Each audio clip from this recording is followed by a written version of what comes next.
And nowadays we are facing the problem with the corona, different variants, but we also need a data because based upon the data only we can continue with the analysis.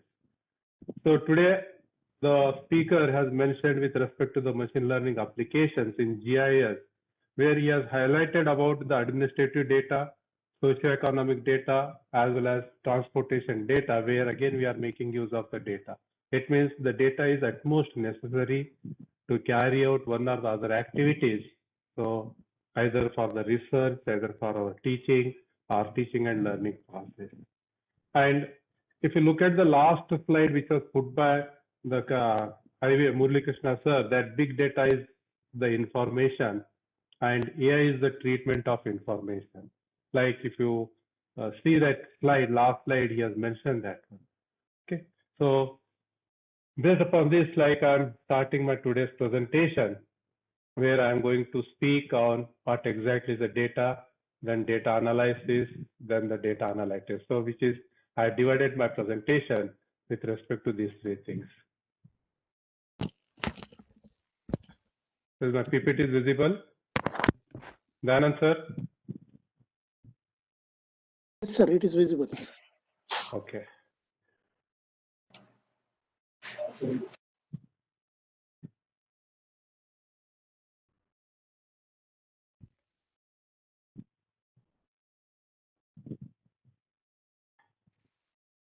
Okay. Like before starting, like what exactly is the data analytics?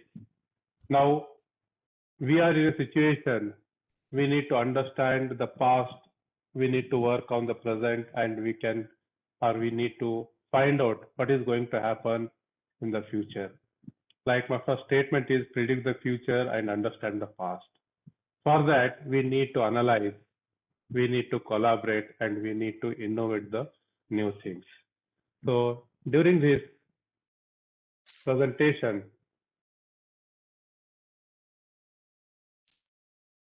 I'm going to discuss about the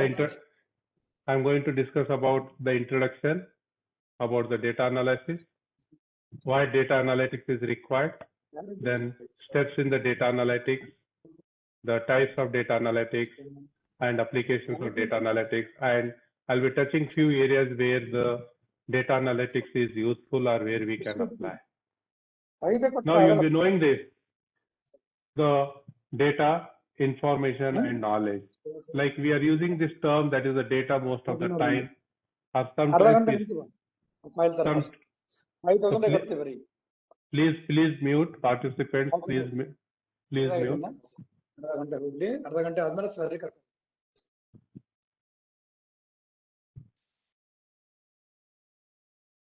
Okay, shall I continue? Yes, sir. Yes, sir. Yeah. So most of the time, like we use the term data and information, or sometimes we say that it is a synonymous word.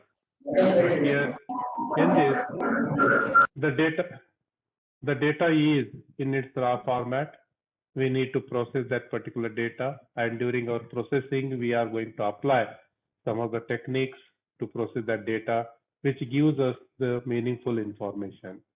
Then nowadays, we require this particular data as a past experience, and then we can do some activities so that we can achieve or we can take the decisions. So for the decision making, we need the data as well as the information. Now, for example, if I write the statements like, or if I write a line like 10, 25, dash dash, Ballari 18CS35 and email ID, anything else we can put it. Now we can say that either it is a data or information, but most of the time, like I'm putting all my information about it, maybe my house address, lane number, street number, then it is address and the subject, what I'm going to teach and how to communicate to me. With respect to that, I'm presenting with the mail ID. The same thing, even if I put it like the 125, 225, 345, G and D, be there, which is separated by the commas. So in that case, which will not give us the complete information or a meaningful information. So where, like, is there any information in this particular thing? It is very difficult to understand. And most of the time we deal with the structured data. And sometimes the unstructured data is also a part of our input, but we have to handle that unstructured data also very carefully. So sometimes it is said that the data, whatever the data we are using today, so this particular data is the ubiquitous, or we say that the data is everywhere. Now we are speaking like we are collecting the information like of Professor Dayanand and Professor Dhananjay before starting this particular workshop or FDP. So they gathered some information about who are all the speakers. That is nothing but they search in the different databases like who are all the people experts in this particular area. It means there is a database is available or the information is available, and we are going to gather that particular data from the various sources like this particular data which is present everywhere. So we need to collect that particular data. So where the data is collected at, like every purchase made. Nowadays we are performing the online business, offline business, and whenever we purchase, we are giving some input or our information, that is the customer information, is recorded.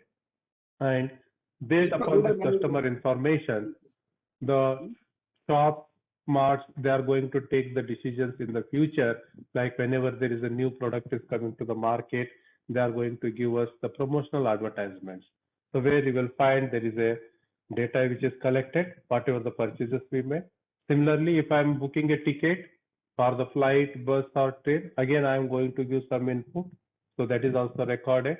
So we can find out how many customers are booked for a flight, how many customers are booked for a particular bus, particular day and time, or for a particular train. Again, some data is generated or it is collected.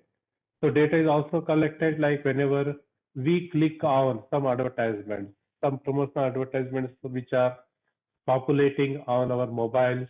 So sometimes we will click it or we'll be receiving the mails, we are going to enter some data. So in that case, again, some data is generated. They may be asking our name, email ID, phone number for the future purpose. So we also get the data from the social media posts, which means that it has never been more accessible to the organizations. So everywhere the data is present. But in this world of big data, like we speak about the data, big data.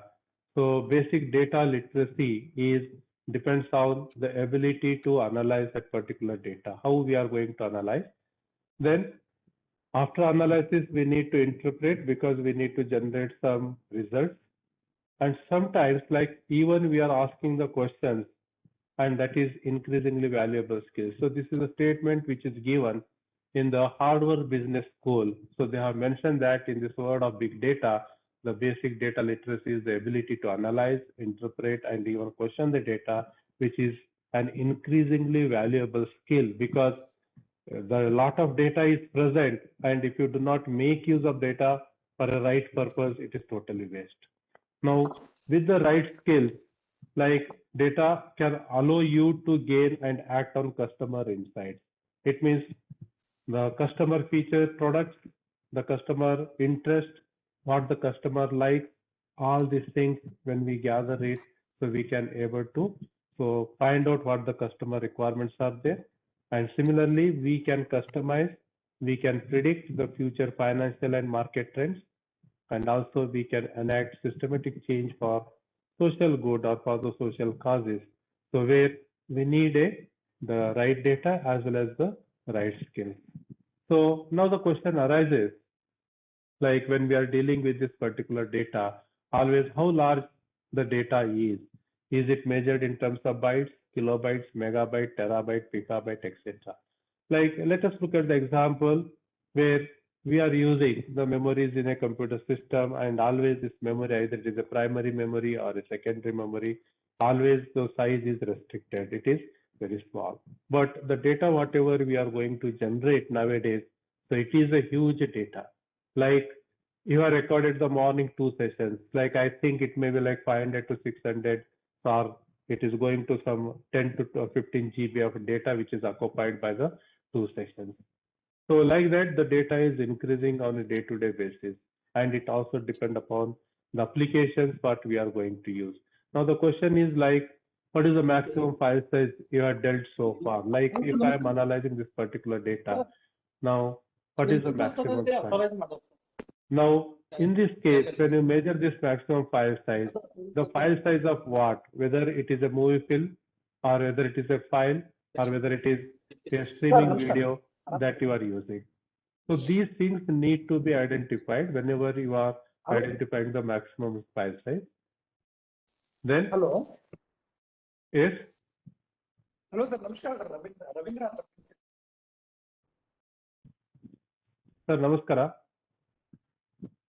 Hello. Am I audible? Yes, yes, please. अभी verification hello बोलो क्या है verification तो पैसे नहीं मिल कौन साल तो देते हैं ये वन वेक्सन का आपका दिया सर तुमको म्यूट कराएं 40 देते हैं अब 80 मांग रहे हैं hello Hello. Sir, I think it is Ravindra, sir. We'll ask him to mute it, sir. We are unable to mute. We'll just mute it, sir. 1 second, sir. Sorry for disturbance, sir. 1 second. क्या लगा से बात करेंगे पहले आगे का मकान पहले 40 देते हैं Now, again, the next question arises like, what is the maximum download speed you get? Most of the time, it is a concern like we have limited bandwidth, and whenever we are in a hurry, and whenever we have to transfer a file or we wanted to download something, so the speed is also an important thing. Like we face a problem to retrieve the data which is stored at a distant location or to transmit this particular data. Then how fast your computation is, like when we have the data, but computation speed also we need to increase. And in that case, how much time to just transfer from you or process and get the results. So these are all the things so which are the concern whenever the size of the data is increasing. So these things need to understand before you wanted to go for the things. Now, we find there are different sources of data nowadays, like every day we are creating nearly 2.5 quintillion, that is 2.5 is nothing but 1 billion gigabytes of data every day. Out of that, 90% of the data what is present in the today in a different system or in the different servers, that is in the world today, which is created in the last 2 years. And most of the thing that is the data is related with the medical data. So this data is generated from the internet. So when we are using this internet, more than 50% of the web queries, like if you start browsing, start getting the things like every day, every person is browsing one or the other things. So earlier days, like whenever the free time is there, we wish to play the games and other things, but nowadays, whenever the free time is there, we'll start browsing the things. Even if it is a discussions are going on either in the department, in the family, in the house, etc. But most of the time our focus is on what message I have received, what message I had to send, to how to communicate, to whom to communicate. It means these are the things which are happening and we are totally addicted. So when we are addicted to this, now if you think about the internet, where 50% of the web queries that are searched using the smartphones, and more than 4.39 billion internet users like who are using this particular internet, and 4.5 million searches every second in the Google. Like whenever we search for any article, so immediately the system will search and display, and it will also display the time taken to search all these records. So in that case, 4.5 million searches every second where the Google is providing. And even there are other search engines also where 2 billion queries which are searched by the other engineers. It means through the internet, we are making use of this particular data. Similarly, we are also using the data which is generated from the social media, where you will find nearly 1 million people who will log into the Facebook every minute. So we can estimate that. So how they are, how their access is there. Similarly, you will find there are 120 professionals which are joining to the LinkedIn every minute, and nearly 45 lakhs videos are streamed over YouTube every second, and you will find nearly 5 lakh tweets on Twitter every minute, and nearly 50,000 photos are shared on Instagram each minute. Now, analyze this particular data, where this particular data is stored again, because everything goes to the place or a storage place where the data is stored, and this data is again analyzed, this data is transmitted, this data is again communicated. Okay, so these are all the things where we are using a huge amount of data, where a lot of data is generated by the social media. Similarly, the sources of data with respect to the communication that we are sending or we are communicating to our friends or office, etc., by using the mail. Now, here you will find that the number of emails sent throughout the globe is approximately 188 lakhs. It means this is a mails what we are going to send, and also we are going to communicate our calls we are going to make by using the Skype, that is 2.31 lakh. We also use the different services which are provided by the Ola, Uber rides, which we are using for our day-to-day purpose. And nearly you will find 17,000. So Ola, Uber calls are accepted or rides are accepted. So over 3.9 lakhs apps are downloaded from the various app store. And also you will find the viewership of Netflix over, it is increasing on a day-to-day basis, because in the lockdown period, the people don't any other work like make use of this internet, make use of Netflix, or download the movies and watch the movies. So like that, you will find there are various kinds of services where still we are making use of this particular data. So these are all the sources of data, and we need to analyze all the sources of data. Now, the question is like whether the data, whatever we are going to use, is a big data or a data or just a data. But here you will not find a single standard definition, like when we say that a data is a big data or just the data is a data, because various authors, various people have given the various definition. So with respect to the big data. So in this case, like big data is similar to the small data only, but bigger in size. So that bigger in the sense that having a data bigger consequently requires different approaches. So techniques, tools, and architectures. When we speak about the different approaches, like data about the student in one class, like one teacher can gather the entire data about the student, about the background, the history about the student, like the 10th marks, PUC marks, so which are required for the university that one person can collect. And we can handle this particular data as and when it is required. But similarly, when it comes to the department will have 500 to 600 students. Now the size of this particular data is increasing. Now for an institute, again, there may be 3 to 4,000 students are there.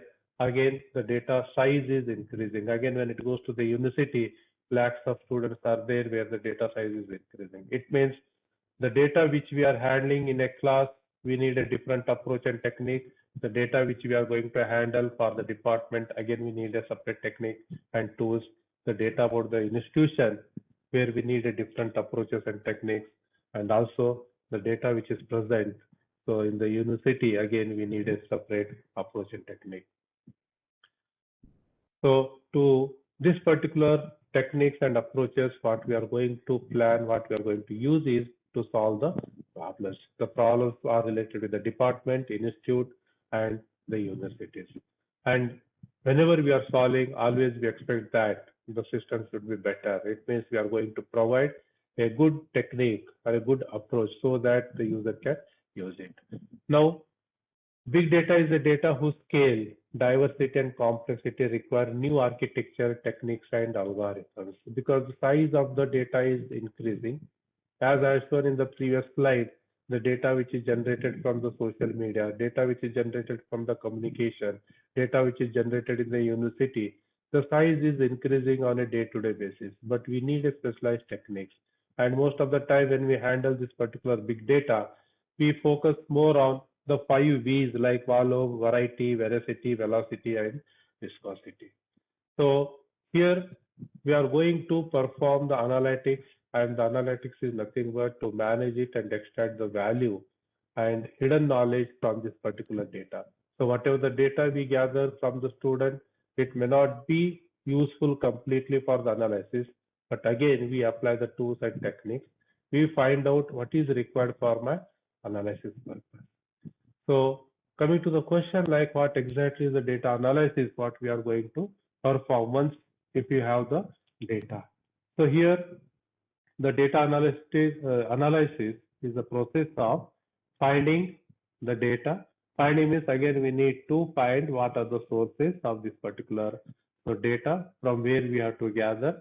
Then collecting this particular data from that sources.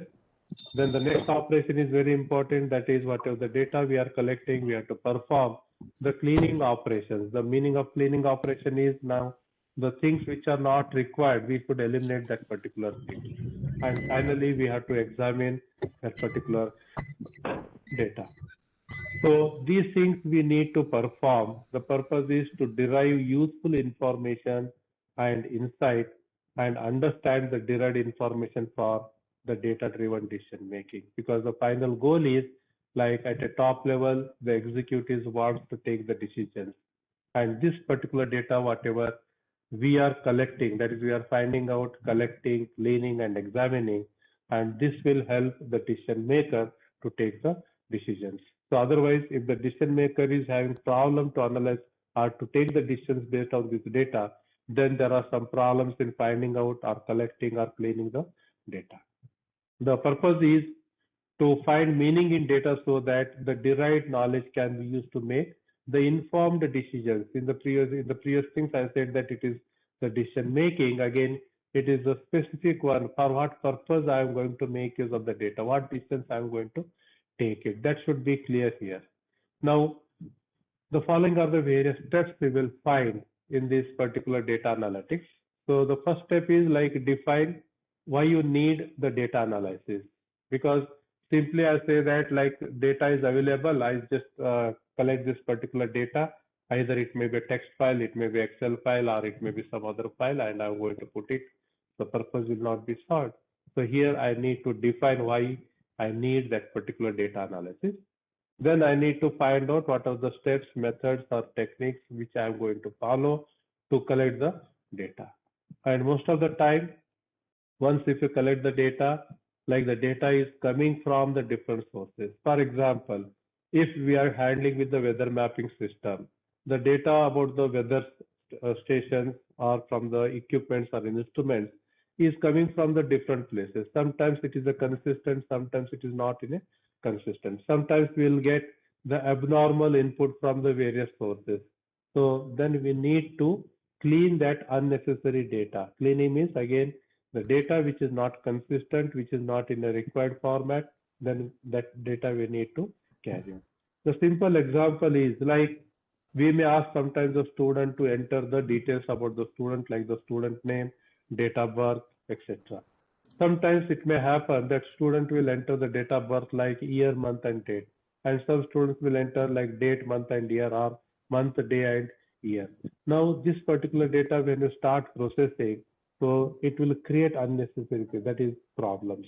So for that purpose, we need to clean, we need to modify, we need to convert that data into the understandable format, as well as we need to convert that in a required format, what is required for the future analysis.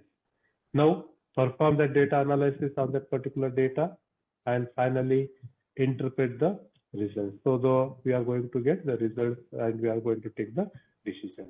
Now, the first step is like define why you need a data analysis. Now, every business, you take the business which is on the roadside, the business which is running in a mart, or even today the educational business also, like the data is required for that.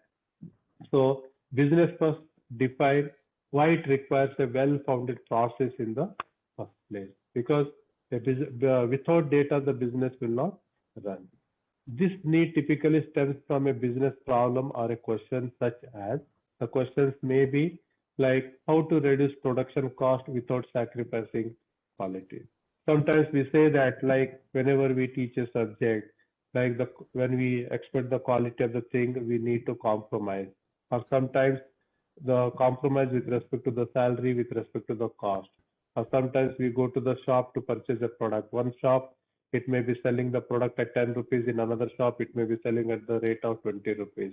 Then always when we compare the product for 10 rupees and 20 rupees, there is a slight difference in the quality what we are going to get.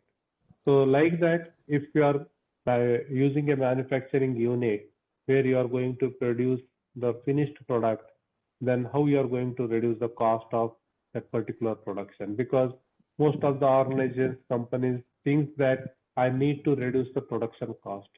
Now, whenever you are reducing the cost, the quality is also the important factor. Now here, if you reduce the quality of the product, now the customer will not purchase. So these things we need to keep in mind whenever we go for data analysis. Then how to increase sales opportunities with our current resources? Because every organization, every mart, they wanted to maximize the sale. Like you will find during festival seasons, like it may be Dasara, Diwali, New Year, etc. So every shop, every mart, they wanted to maximize the sales. So in that case, they wanted to create the opportunities. They wanted to create the advertisement where they wanted to attract the people. And most of the time, you will find the messages like the SMS messages will come to your mobile that these are the offers. So in that case, we need to increase sales opportunities with our current resources so that a better marketing can be done. Then third is like, do customers see our brand positively? Like I am announcing, sometimes we say that like in this particular shop, they are not able to sell the product, so they are sending the messages. They are attracting the people. But whether we have to take a decision whether that product is good or whether it is acceptable or not, whether it is a positive branding for that particular product. So this process, whatever we are carrying out during this analysis, so it is a long and demanding process because the process we cannot complete it in a day. We need to understand that entire business, who are the players in this particular business, so that we can prepare a model and a roadmap so that we can achieve the things or we can gather the data. Second is we are going to collect the data. Like the sources are very different, and here the nature of the collected data sources determines how in-depth the analysis is. So most of the time, like during the research, we say that to our scholars that do the literature survey. And sometimes even we ask our UG student, final student and MTech student to do the research literature survey there.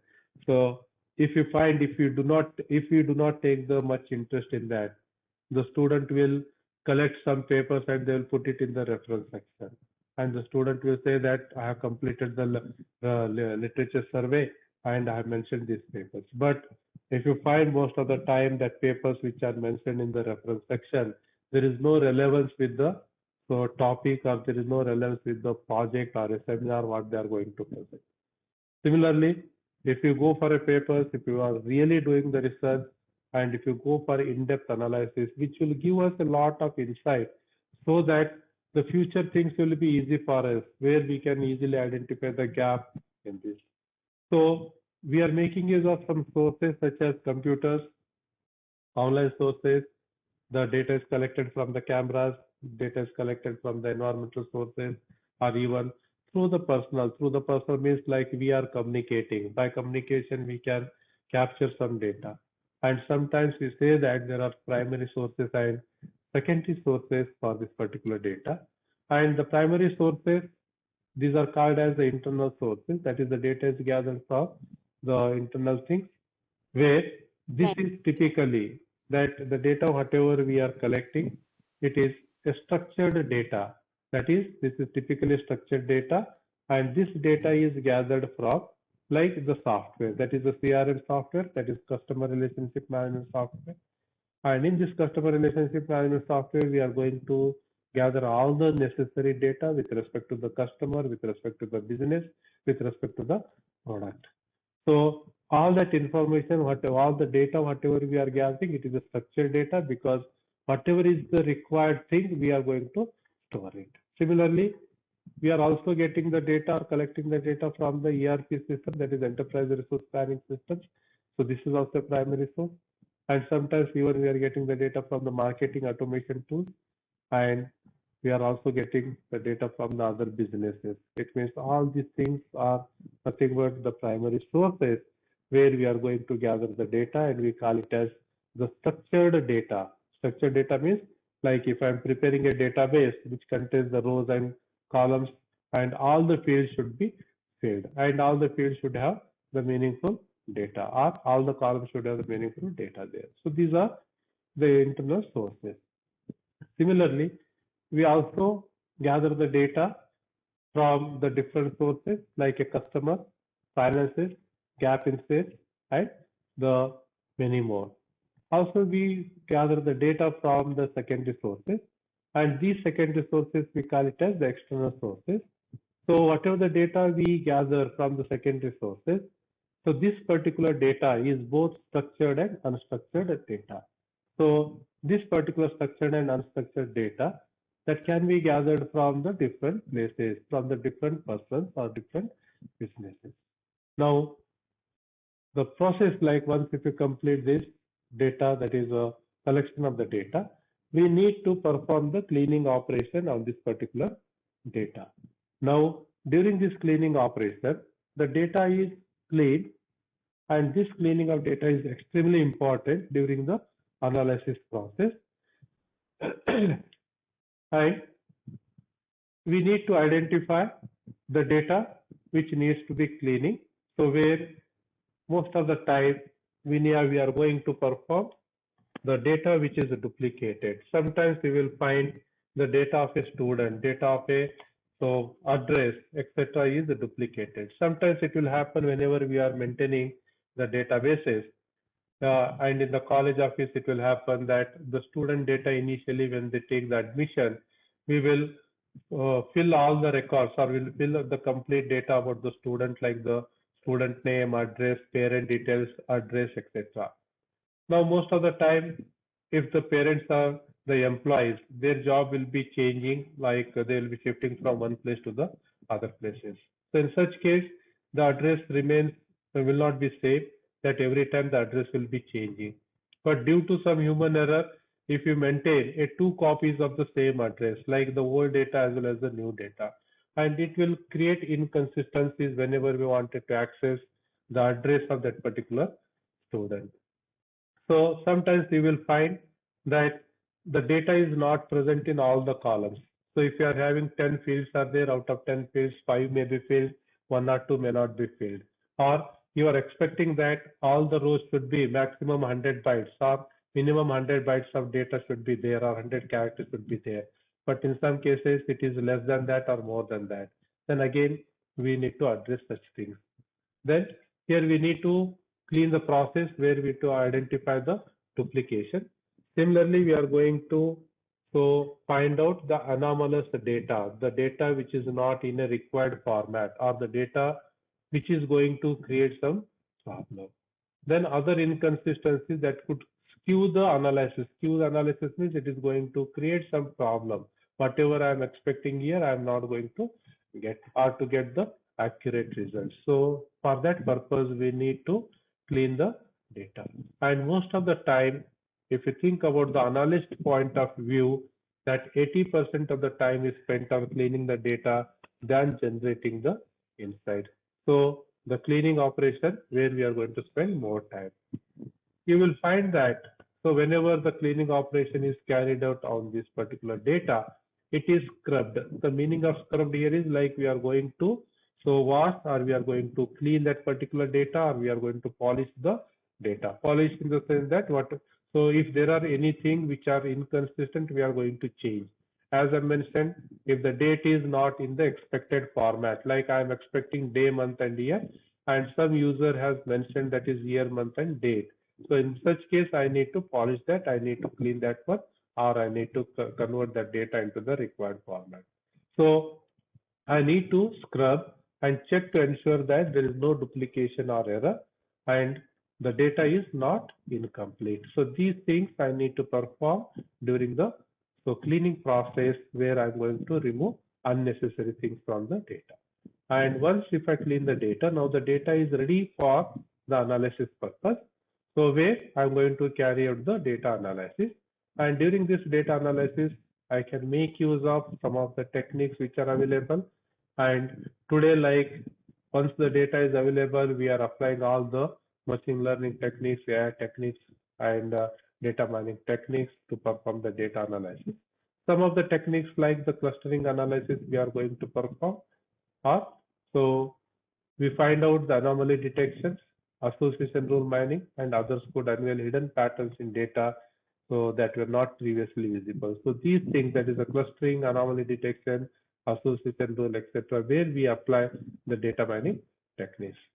So you will also find, so there is a business intelligence, and BI is one of the thing that is today it is a field where the data visualization softwares are used, and by using these data visualization software, so we are going to take the optimized for decision makers and the business users. It will help us to take the decisions. So some of the methods what we are going to use for this particular data analysis are, one is the qualitative data analysis. So under this qualitative data analysis, again, we are going to group into the 4 factors. One is the data collection. So the data collection sources are like, it may be observation. It is like an observation technique where we can go physically observe things and then record the observation. It may be the data is collected through the interviews. Maybe it is the offline, online interviews we can conduct. So we can have the documents about the particular event, particular system, or even we can look at the recordings. So from all these things, all these sources, we can collect the data. Then we are going to reduce the data. Data reduction, nothing but, again, from that particular data, again, we are going to select what is required for us. Then we are going to focus on certain aspects of the data. We are going to simplify and then abstracting. Abstracting nothing but we are going to find out, so what is required for me or what is the necessary part of this. And then we are going to perform the transformation. So the third step here in the qualitative data analysis, where we are going to prepare the data and we are going to display it in a format required. Either it may be matrices, it may be graphs, it may be networks, or it may be charts. Finally, we need to draw the conclusions.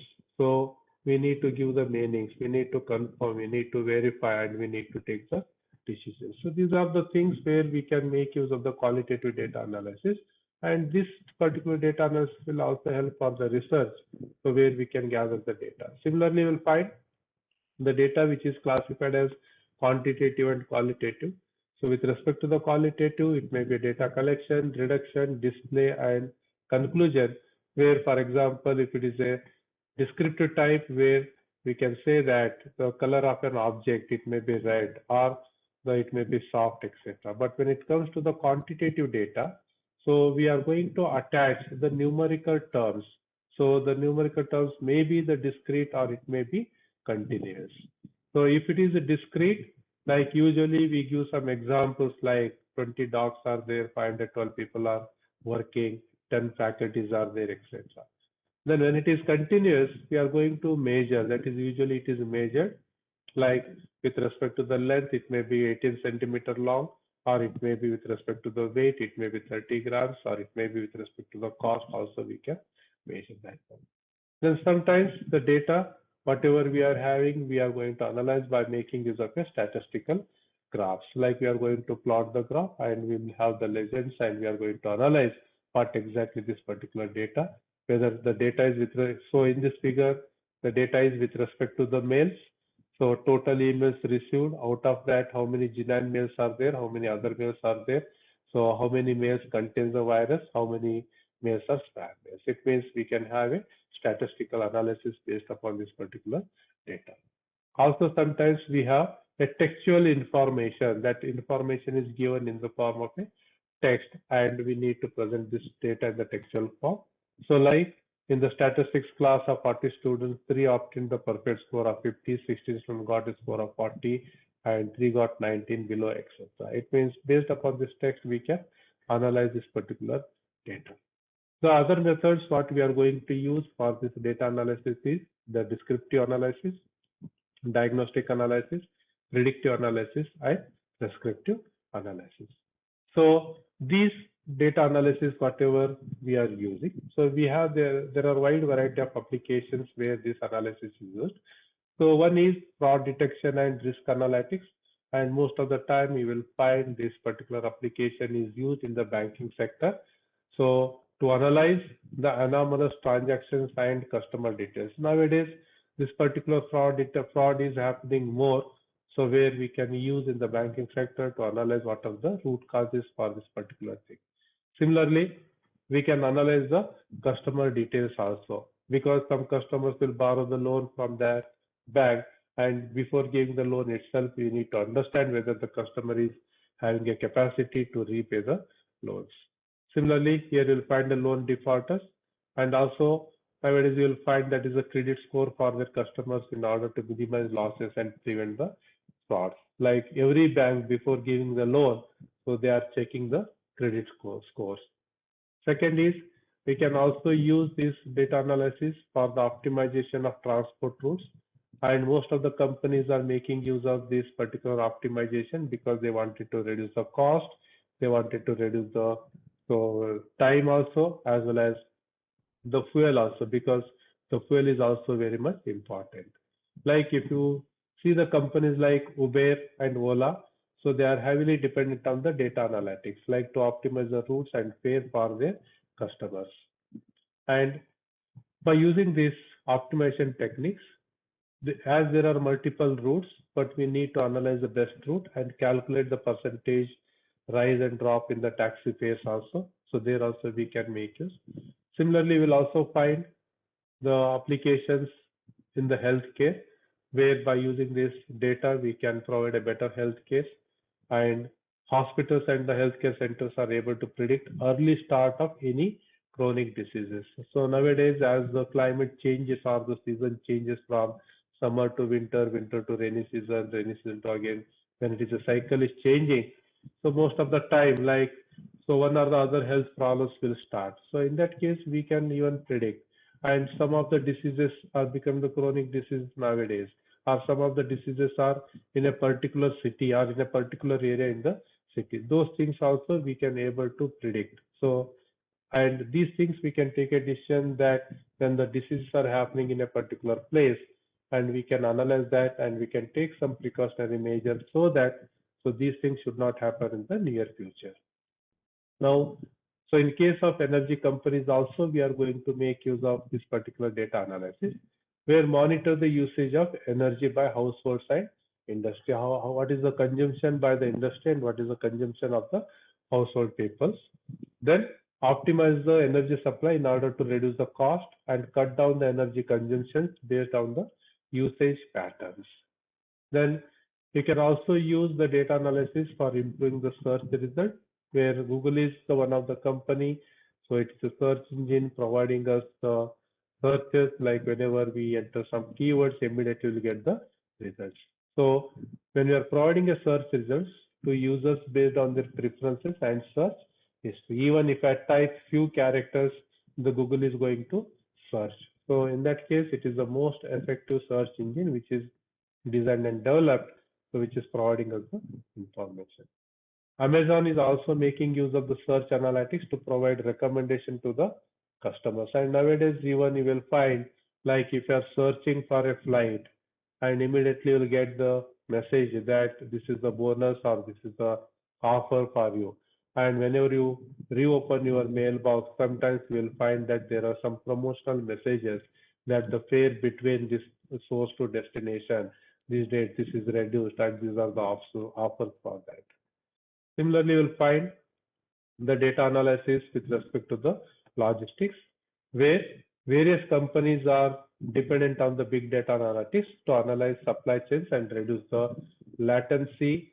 So in logistics, and today you will find that there is a good supply chain management with respect to the online business or online shopping. Now coming to the last topic, that is the data analytics. Like we discussed about what exactly is the data and what is the data analysis, what are the sources of data, and so what are the applications where we can use the data analysis.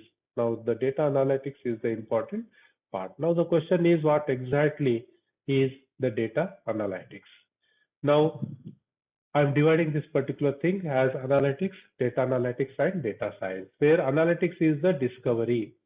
It means we need to identify, we need to discover the data, then we need to perform the interpretation on that, and then communicate. That is communication of meaningful patterns or summary in the data. So this particular summary of the data is given to the decision makers who are in need. Now, the data analytics is the process of discovering and analyzing large data sets, where this particular discovering process is to find the hidden patterns, unseen trends, discover the relations, and also derive valuable insights to make the business predictions. So for that purpose, we need a data analytics. Sometimes we will see, like in Ballari, most of the time, so whenever we go to the some of the marts or the stores, so in that case, 1st to 10th of every month, they will give the advertisements that these are the prices of the product. It means the shopkeeper will be knowing, or the mart person will be knowing, that people will get the salary during 1st to 10th of every month, and they will spend more on that. So in that case, they wanted to push some of the fast selling products as well as the products which are slow in the sense that there is no demand for some products. So all these things, they are going to create a promotional advertisement where they will display the boards, and by using that, they will customer who are all interested, they can go and do the shopping. So in that case, they will derive the valuable insight to make the business prediction that how much we can able to sell it. Similarly, once if you have the data and you are performing the data analytics, it will is going to improve the speed and efficiency of the business. So instead of stocking the material for months together, I will get the input, or I will get the raw material or a finished product, and immediately I am going to sell it in the market or sell it to the customers. By doing this, whatever the profit margin is there, I'm going to earn it, where I'm going to reduce the cost of storage, etc. So like that, we are going to make use this data analytics for the business purpose. So analytic, when it comes to the definition or meaning of the analytics is not a technology. Like here we are discussing about the analytics is the discovery, interpretation, and communication of meaningful patterns or summary in the data. But here it is not a technology, rather it is a way of thinking and acting on the data. So where we also use a term that is the data science. It is the process of building, cleaning, and structuring the data sets to analyze and extract the meaning. So today now it is the discipline you will find where like AI is the discipline, data science is the discipline, and data scientists is the people who are going to perform this activity. Now, when it comes to the data analytics, so the successful data analytics initiative will provide a clear picture of, so here the clear pictures of where you are. Like if I'm doing a business, if I'm running an organization, then this particular data analytics initiative will provide me where you are. It means where you stand in the market, or where you stand with respect to the competitors, etc. Where you have been and where you should go. It means all the three things it is going to provide. Similarly, when the organizations are around the globe generate vast volume of data on a day-to-day basis in the form of like log files. It means every transactions will have a file. Sometimes we'll have the transactional data, and sometimes the data is related with the various customers. So this is the data which is generated. Now the organizations need to use all of the generated data to derive a valuable insights and make impactful business decisions, where the following steps what we are going to use to create the data analytics. The first step is to capture the data. Second step is to process the data. Third is store that particular data in a required format. And fourth is the analysis of that particular data. And finally, how you are going to make use of this particular data for the decision making. So first step, that is ingest the data from the data source. So in case of ingest is nothing but get the data or make use of this particular data from the data source. Like you need to identify what are the data sources where your business is working or where your organization is working. and what is the input you are going to get. Sometimes we need to find out for my business what is the source. So that source of data we need to identify. So in the first step, that is ingest the data from the data sources, and we need to solve this. The second is process this particular data and create the data enrichment where the data is further used, because when you are processing, you are going to remove the redundancy which is present, you are going to remove the inconsistency in the data, and finally you are going to create a structured data. So that structured data you are going to store it for the future purpose, which is used in the third step. Now, in case of the data store, whatever the data which is processed, now we can store this particular data in the form of a data lake. Data lake is nothing but it is like a vast amount of data which is stored from the different sources. Then it is also called as a data warehouse. So we can use the data lake or data warehouse for reporting and analysis purpose. So that data we are going to store it where we are going to create either a data warehouse or a data lake. Then we are going to analyze the data, and to analyze this particular data, earlier we used to carry out the manual analysis, but nowadays we are going to make use of the tools, that is analytic tools are also available. By making use of this analysis tools, we are going to carry out the analysis. And finally, we are going to apply the machine learning techniques for predictions or create reports or to share with your teams or to share to the people who are interested or who wanted to make use of this particular data. So these are the 5 steps what we are going to use to create the data for the analytics. Now there are some tools which we are using for this data analytics tools, like in the morning session and yesterday also they have highlighted to make use of some of the tools like R programming also we can use it, Tableau also we can use, or we can use SAS, Apache Spark, we can use Excel, and most of the time, like, so all the engineering colleges who are going for the NBA, NAAC, etc., they are making use of Excel tool for the analysis purpose to calculate the attainments. We are also using the RapidMiner, K9, and QlikView, etc. So these are the different tools which are available. We can freely download and we can use these tools for the analysis purpose. Now, what the results you can get from the analysis when you perform this analysis? So we can identify when a customer purchases the next product. Like I am a customer to a particular shop, and the shopkeeper will be observing most of the time. And whenever we go there, morning time what I will purchase, afternoon what I will purchase, or evening what I will purchase, and how much I can spend on a particular purchase also. So here we can easily identify, because we have the data, we know the purchase patterns, then we can identify when a customer purchases the next product, because already he is purchasing. Similarly, we can understand how long it took to deliver the product, because it is a supply chain management. So if the products are sold online, then we can find out how much time it will take and we can estimate. Similarly, we get a better insight into the kind of items a customer looks for. It means we need to analyze. Like if you go to the bakeries, most of the time we'll be taking our children to the bakery, and they are going to arrange all the items where the most attractive items like Lay's, cookies, etc., they will be displayed in front. It means the attraction will be more from the kids side or the children's side. The children will demand only for those things, not the other bread and cake, etc. In such case, like we can get a better insight into the kind of items where the customer is looking for. Sometimes even if you go to some of the marts, some products which you need, which you are interested, it may be far away place, and some products you will get. It means there is association of the products. Like if you are purchasing X product and you need to purchase the Y product, but there is a large gap where X and Y are not put together.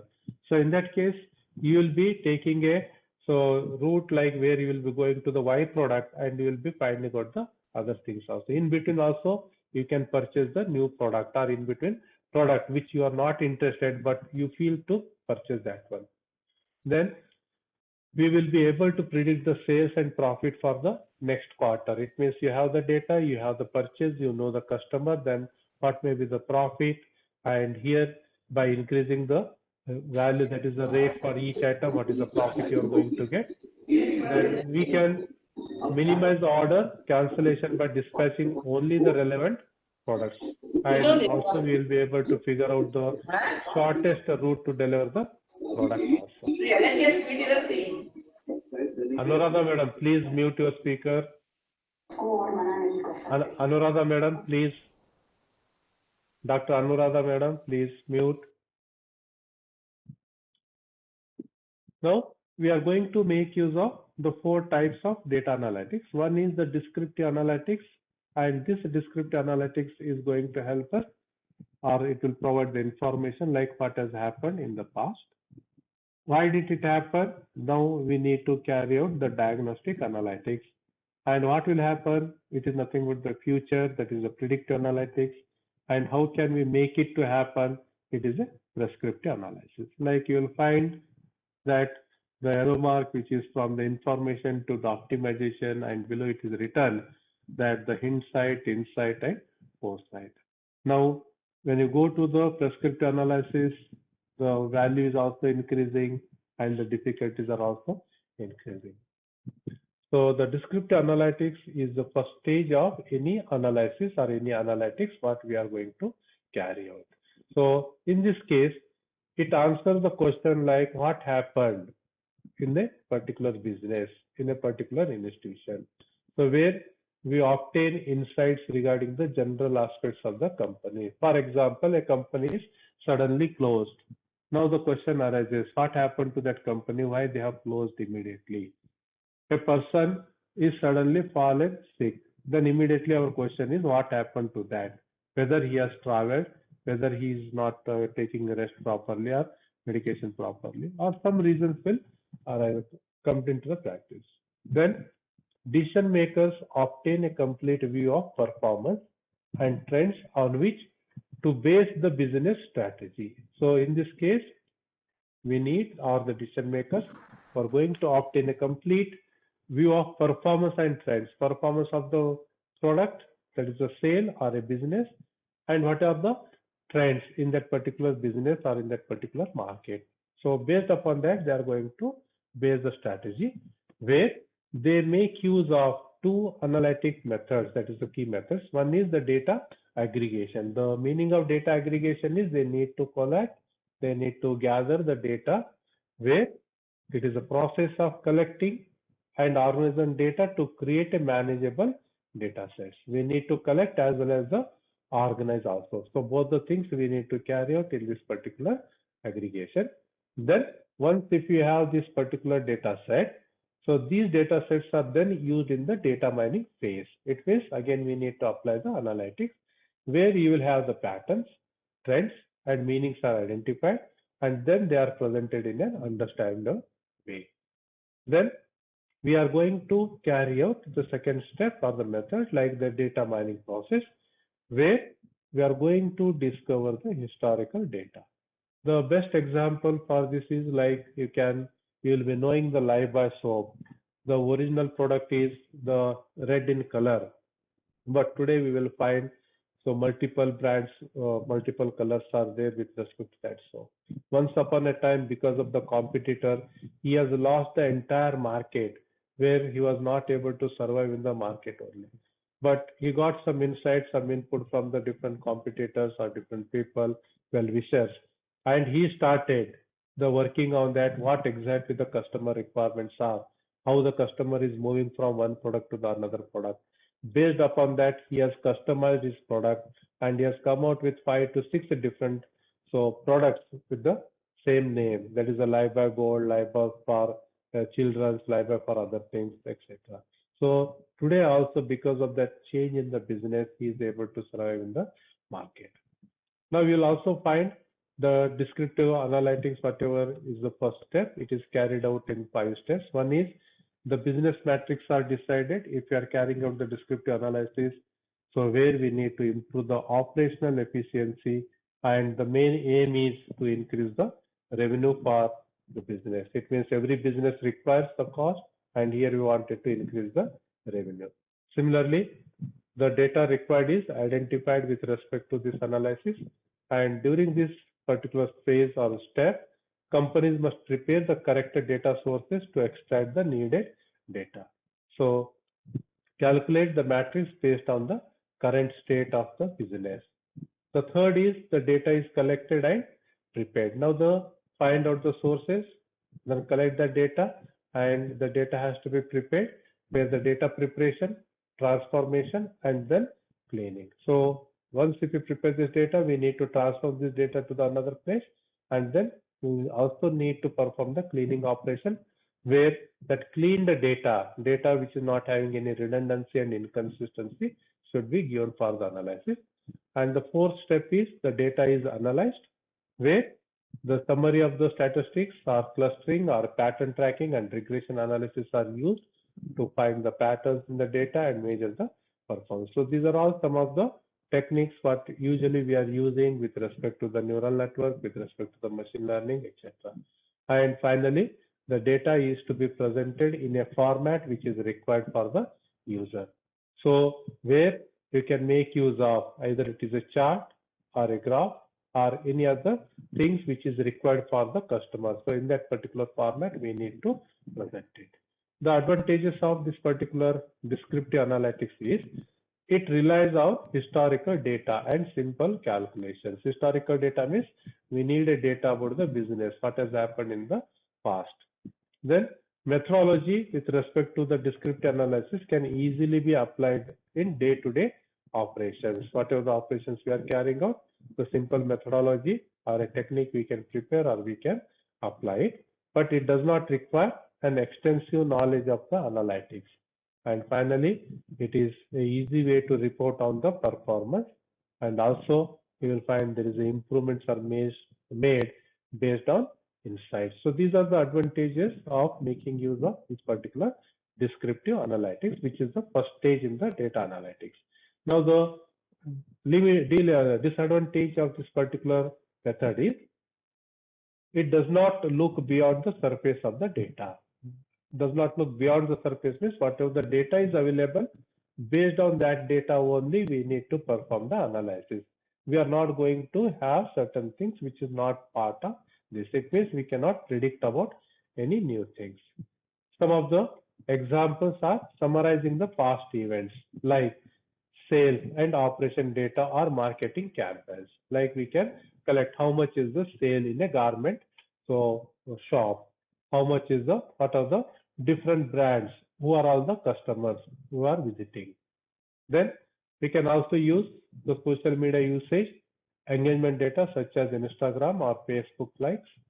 Then also we are using the reporting the general text, and we can collating the survey results. So these are the places where we are making use of the descriptive analytics. Now the output is a set of tables. Like once if you prepare this analysis, then the output is in the form of a table or a chart with the historical information about the operation, sales, customer, profit, etc. Then this particular analysis is carried at this stage with respect to the statistics, where we can make use of the statistics to provide a very valuable information. And the important parameters what we are going to use with respect to the statistics are the minimum, maximum, either it may be the minimum cost, maximum cost, then the mean, the standard deviation, etc.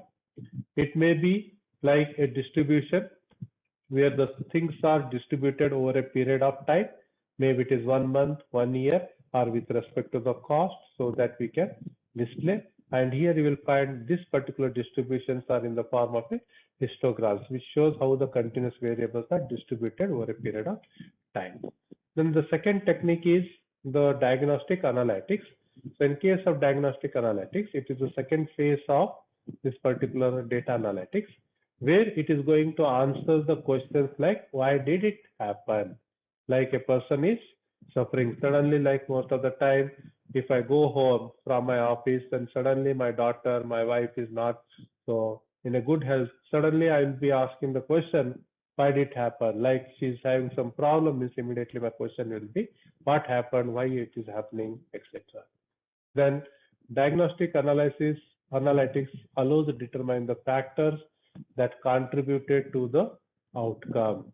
Sometimes, like we are teaching a subject and we know that the subject result will be always good and this time it is also good.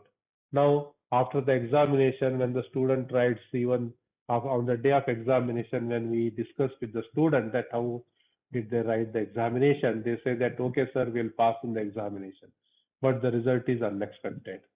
So in that case, it is why did it happen? We need to find out the reasons for that. We need to find out the root cause for that.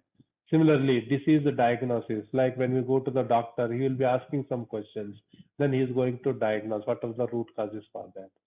Suddenly, some failure of equipment, like I'm using a computer system, suddenly it will fail. Then what are the root causes for that? It means all these things are part of the diagnostic analytics.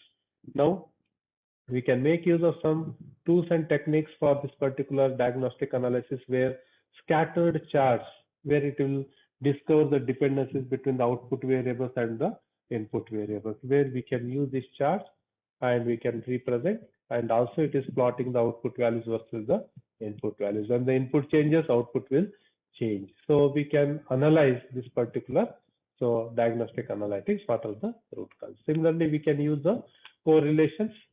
So in case of correlations, that diagnostic analytics helps answer the questions about why things are happened. And also they take findings from the descriptive analytics. It means the input is from the previous step, like the previous one is the descriptive analytics, and dig deeper to find the cause. Dig deeper means, like suppose if I go to the doctor and say that last one day I am suffering from the fever, then immediately he will start asking about the previous things, not yesterday, but maybe it is like 3 days back or the last week, like have you traveled? So have not performed any activities which is more than your expectation or any other things. So based upon that, so he is going to analyze. So the performance indicators are further investigated to discover with respect to the results whether it is better or worse. So this generally occurs in 3 steps. That is, identify the anomalies in the data. These may be unexpected changes in a matrix or a particular market. And nowadays you will find in the market like changes in the petrol rates. We cannot anticipate that what may be the rate next week or what may be the rate tomorrow. Suddenly the government will take a decision and you will find that change in petrol rate from midnight. Then change in the gold and silver rates. Sometimes even with respect to the daily needs, like onion prices. Last week it was 20 rupees per kg and this week it is 80 rupees per kg. Some vegetables like tomato and other things, it will be changing. Like we will not anticipate, we cannot expect that what are the things. But here we need to find out what are the causes for these things, where we need to diagnose. Then data that is related to these anomalies is collected. Why there is a problem? Sometimes there may be heavy rain. Because of that, all the crops is in the water, and because of that, the farmers will raise the prices. Statistical techniques are used to find relationships and trends that explain these anomalies. The third one is the predictive analytics. So in case of predictive analytics, it is a branch of the advanced analytics which is used to make the predictions about unknown future events. Unknown future means the future is not known to us, but whenever we take the decisions, whenever we predict about the future, so then we require some historical data, and based upon that historical data, we are going to take the decisions. And most of the time, you will find that is the market, like a BSE index, Sensex, etc. They are making use of the historical data. Based on that, they are going to predict that prices may, the Sensex may change, or the prices of these commodities may change, etc. So predictive analytics helps allow us to transform the data into valuable knowledge about the future and its possible outcomes. So we are thinking about the future here, and we are going to predict about the future, what is going to happen. So in this case, whenever we predict about the future, it takes the data from the correct and past events. Correct and past events means, again, we have to go back to the step number 1 and step number 2. That is the descriptive as well as the diagnostic analytics. And then analysis is performed to make the predictions about the future outcomes. through, again, we need a data. For that particular data, we can prepare the patterns and the trends. So this particular predictive analytics uses many techniques. The techniques are ranging from, like, we can use the data mining technique, we can use the statistics, we can use the modeling, and also we are using the nowadays the machine learning and artificial intelligence. So these techniques are used to analyze the current data. The current data is nothing but the data which is available in the first two stages, that is the descriptive and diagnostic analysis, and then we can make the predictions about the future. So these are the things what we are using in the predictive. Then the predictive analysis is used in a variety of industries. Like we are using in a business for the sales forecast, budget planning, inventory planning. The government of India will plan for this particular budget. So the income and expenditures also they will calculate. And if they increase by 1 rupee, if they increase by 10 paisa, what is the changes it is going to get. So all these things where we use the predictive analytics for the business. Then we also use this predictive analytics in the banking and finance for risk mitigation, because banking and finance means always there is a loss. They shows that, so there are loan defaulters are there. They will take the loan, but they will not return. So where it is a risk mitigation and management, fraud detection, and also we are using this predictive analytics in the retail market. So for the purpose of the fraud detections, etc. Then telecommunication, where we are going to provide a customer service announcement, fraud detection, then cross-selling and upselling, where we can predict that, and also for the credit scoring, where the credit score or the risk assessment with respect to the customer. And also you will find this predictive analytics in the education also. So nowadays the institutions are also predicting about the admissions to the course. Now, so last some 2 to 3 years, you are finding that the traditional branches like civil, mechanical, electrical, where there is a less demand, and the students are migrating to the advanced courses, and based upon that, all the engineering institutions are also going for a new courses or a new programs. It means they are also predicting that if I go for this particular course, the admission will be good, so that all the seats will be filled, and then we can do a, so we can run with this particular course in the engineering college. They will go for increase in intake, because so they will be knowing that this year the admissions are full, next year again the admission will be definitely increases based upon the demand of a particular course. So where we can have a prediction, and most of the institutions are making use of this prediction analysis. Then we also use that why predictive analytics is important in the business. So it assures businesses that the decisions will be made based on actual data and not on the assumptions, because we are not going to assume anything. So the data is available in the past two steps, and that data we are going to use it to so take the decisions. By using this predictive analytics, we can reduce the risk, we can enhance the productivity, we can improve the efficiency, and even we can cut the cost. And business can harness the power of predictive analytics in a number of ways, where they are going to enhance the marketing efforts to the targeted or efforts targeted to the specific customer. Like most of the time you are finding nowadays, like you'll be getting a promotional calls with respect to a particular business, particular product. Then identification of future trends. So suddenly, like recently I had been to the shopping. Now they said that like from the 1st January, the prices of all the ready-made garments is going to be increased by 10%. Then immediately, like if they increase by 10%, what is the profit they are going to earn? Now when they announce it to the customer, definitely the customer will rush towards the shop where they can make more purchases. Then identification of growth opportunities, where there is a growth in the business. Then we can reduce our reduction of a customer churn management, and also we can go for improved content marketing and distribution. So these are the places where we can use the analytics. And then when we are using this predictive analytics, some of the techniques, because these are the machine learning techniques which is suitable nowadays and which are applied. One is the k nearest neighbor so technique we can apply. Another is the decision trees, and third is the neural network techniques. With respect to the k nearest neighbors, now we will find there are two categories of atoms. One is the category that is blue, which is in a circle shape, and another is the orange color, it is a rectangular shape. Now there is one more category, that is a new data point, which is in the form of a triangle. Here you will find here, that is green in color. Now here we need to identify whether this particular triangle belongs to category A or category B. So where we can go for the method used for the classification and approximation, and then we can identify all these cases like the similarity measures, and we can find out what are the things which are related to the category A, category B, and with respect to this particular green triangle.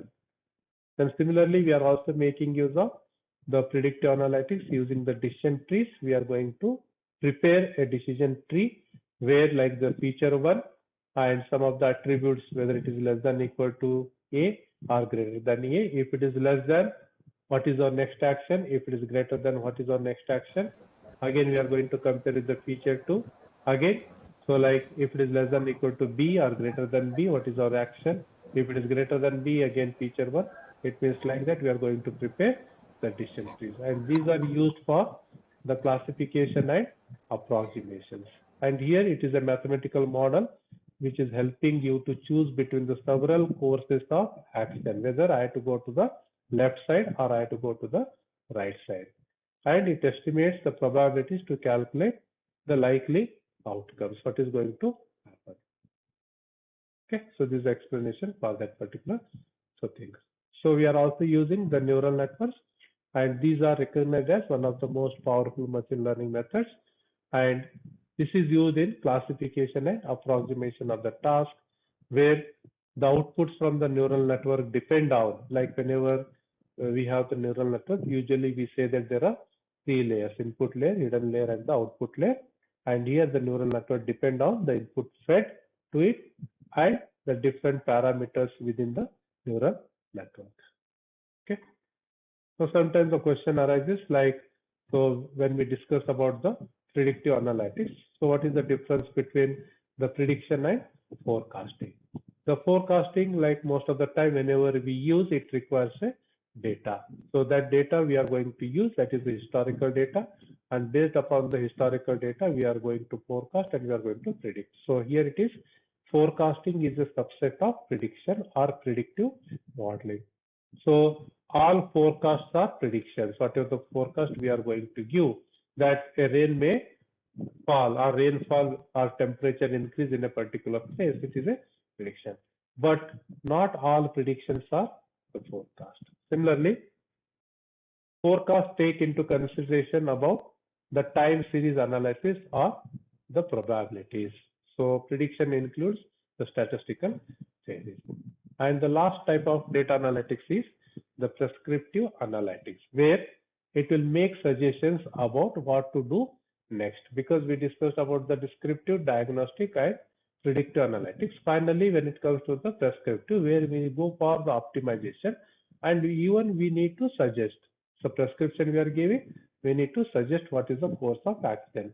So like we are going to the doctor will go through the history of the patient, then afterwards they will diagnose the patient, and he is going to predict what may be the next thing, and he is going to give the prescription so that he can minimize the risk. So where in case of prescriptive analytics, the use of technology to help a business make the better decisions. So technology means, again, nowadays we are making use of the hardware and software technologies, and whenever we use these technologies, we are going to analyze the data, that is the raw data which is available, and this raw data is the historical data which is present. And based upon this raw data, we are going to make the decisions on any time horizon, from immediate to the long term. Immediate to the long term is what is going to happen. Sometimes the doctor will give the treatment and immediately the patient will be cured, maybe in a day also. Sometimes the doctor says that immediate things are not required, even gradually the patient will recover. Then he can give the prescription so that how that patient has to recover from the disease. Then prescriptive extend the process started in the predictive analytics. It means we'll take up the input from the previous steps and based upon the previous step data, we are going to find out.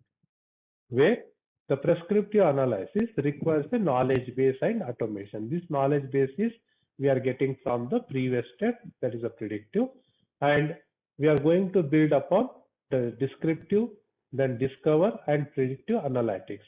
So where we are going to have the prescriptive analytics by adding answers as to what should be done in the course of action or in the near future. The knowledge base, whatever we are using, it ensures that the correct remedy is to be identified.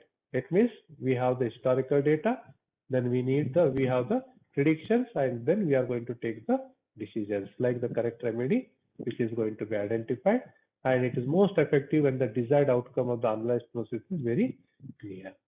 Some of the examples with respect to this prescriptive analytics, and nowadays every individuals are using these particular prescriptive analytics. One is the GPS technology we are using. Whenever we go to the city, we'll not be knowing the address, then immediately we'll switch on the GPS and we'll start getting the message, that message and directions with respect to the route, with respect to the journey, with respect to the journey time, or how much time it will take. Similarly, the measures the distance between or distance from source to destination. Even through the GPS, we can able to get how far it is the destination, where we are and what is the destination. It prescribes the optimal route. If there are multiple routes are there, it will give us a suggestion which is the shortest route or shortest distance.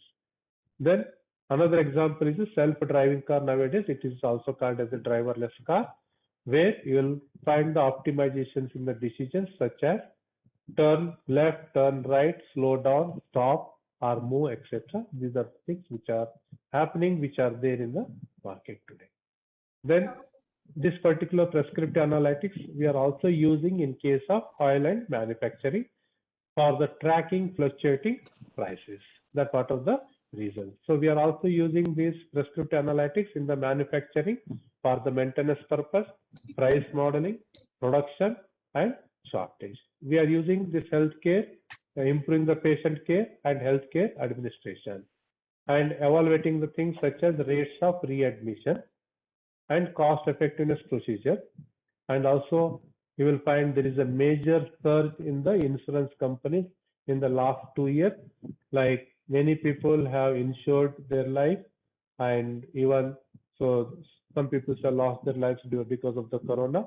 We are assessing the risk in regard to the pricing and premium information for the clients.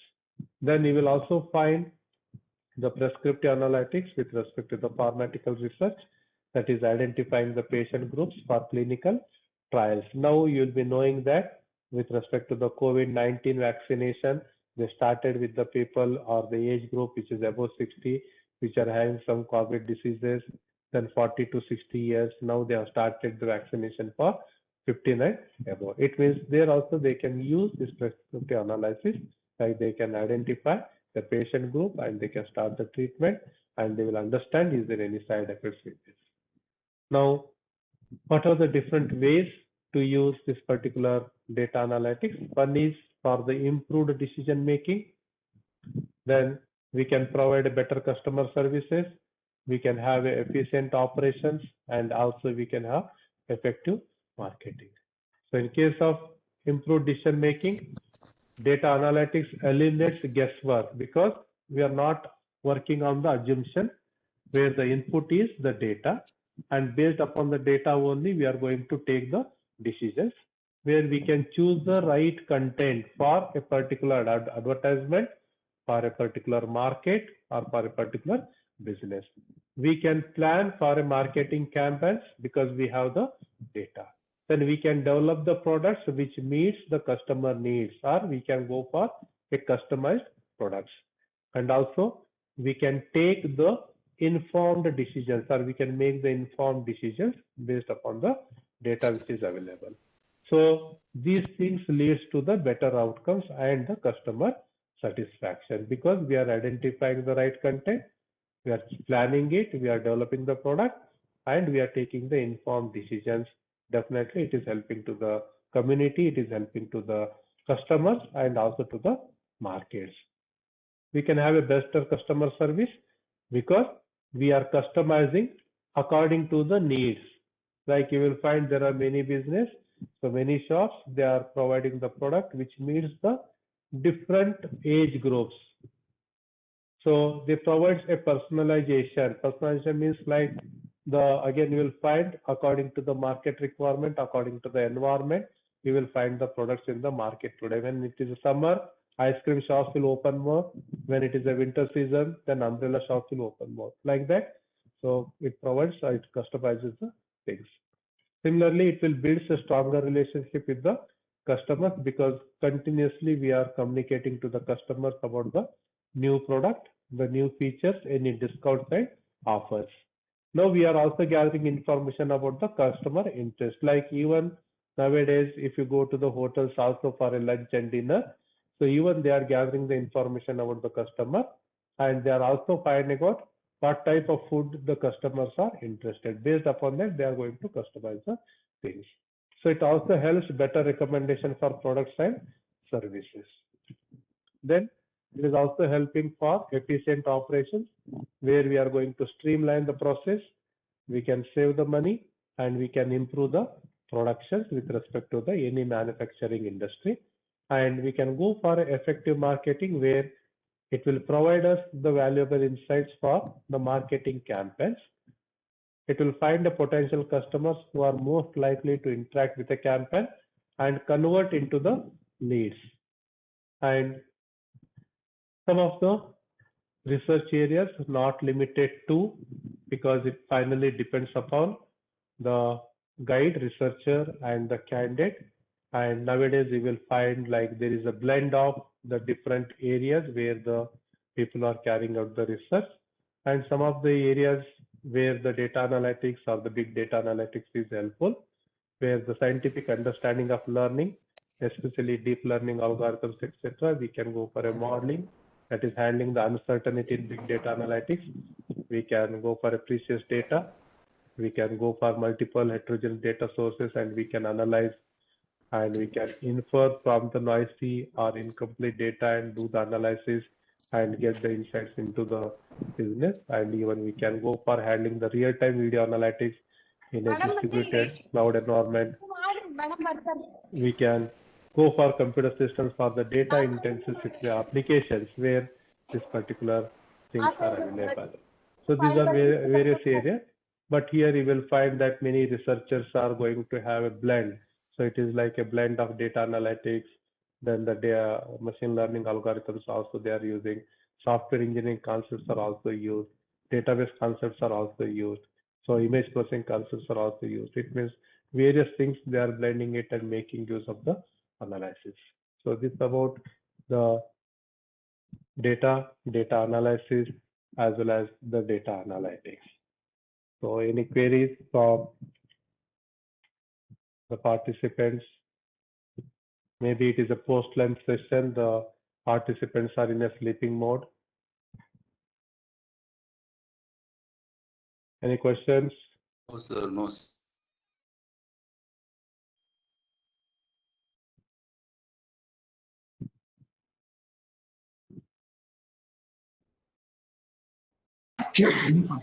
Any participant wish to ask the questions?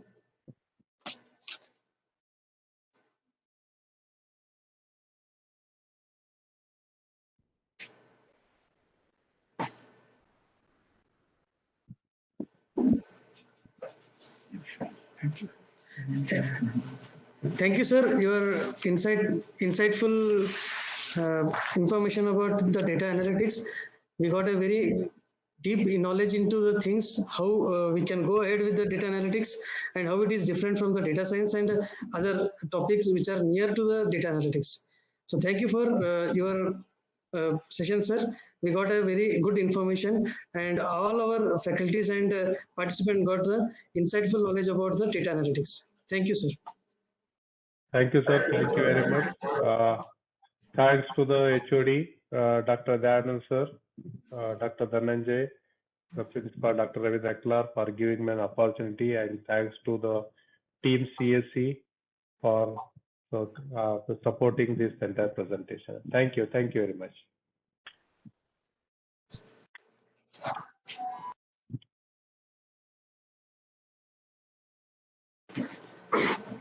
So I take this opportunity to inform all the participants that tomorrow session will be at 9:30 a.m. morning. Please join 10 minutes before the start of the session. Thank you.